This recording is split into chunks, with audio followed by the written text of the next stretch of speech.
ఈనాటి దినాల్లో దేవుని యొక్క వాక్యపు యొక్క కొరత ఎక్కడైనా ఉన్నదా అంటే ఎక్కడా లేదండి. చూడండి, ఫోన్ ఓపెన్ చేస్తే వాక్యం వినొచ్చు.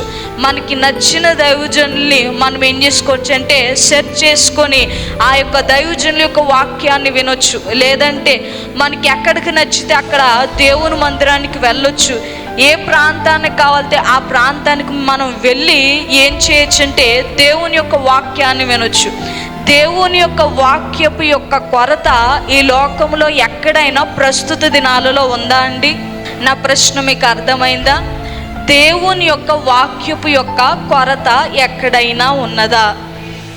ఫోన్ ఓపెన్ చేస్తే వాక్యం వస్తుంది, టీవీ ఓపెన్ చేస్తే మనం పెట్టుకుంటే సీరియల్స్ కూడా వస్తాయి, సినిమాలు కూడా వస్తాయి.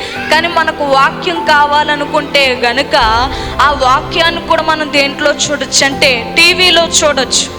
ఎక్కడ చూసినా సరే మనకి ఏమొస్తుంది అని అంటే గనక మనకి ఏం లభిస్తుంది అంటే దేవుని యొక్క వాక్యం అనేది మనకు లభిస్తూ ఉంటుంది.